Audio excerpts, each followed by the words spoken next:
हे जे काही तू सांगितलंस मला अथर्व वागल्याबद्दल ते मला बिलकुल आवडलेलं नाहीये. खूप हिंमत वाढली आहे त्याची.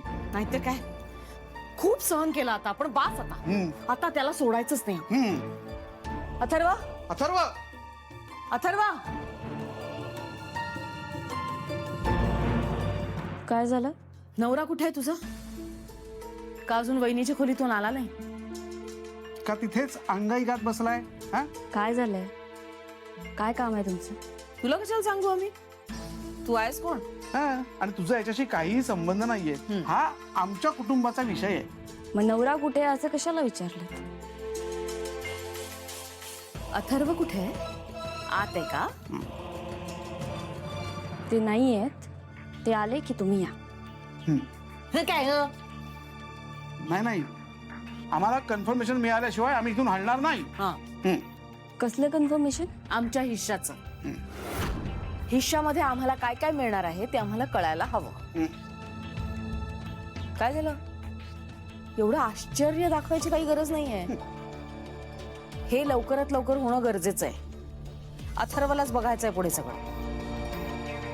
तसंही काय दादाने लिहून ठेवलंच असेल, पण त्यात चीटिंग होऊ नये ना, म्हणून आम्हाला कन्फर्मेशन हवंय. कळलं? हत्या, तुम्हाला जराही लाज वाटत नाहीये का हो?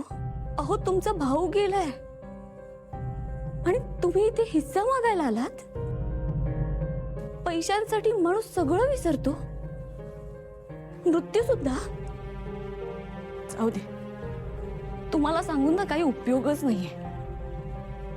पण परिस्थितीचा भान असू द्यात. जरा धीर धरा. हे बघा, वेदाच्या बाबांनी त्यांचे वडील गमावलेत.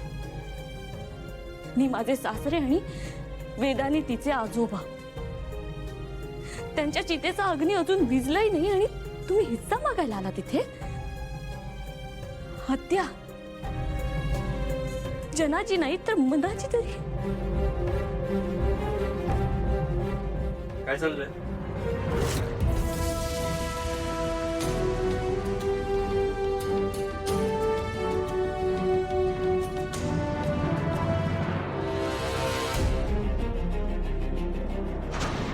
काय झालं? काही नाही, मी मीराला पुढचं सांगायला आले होते. पुढचं म्हणजे आता पुढे 10 दिवस आपल्याला अखंड दिवा दाखवायला लागेल ना, पश्चिमेला ठेवायला लागेल. तेच सांगायला आलं. तर झालंय, सांगून झालंय. आता निघतो आम्ही. चला. पश्चिम दिशा तिकडे येते ना. कळलंय तिला, मगाशी सांगितलं ना.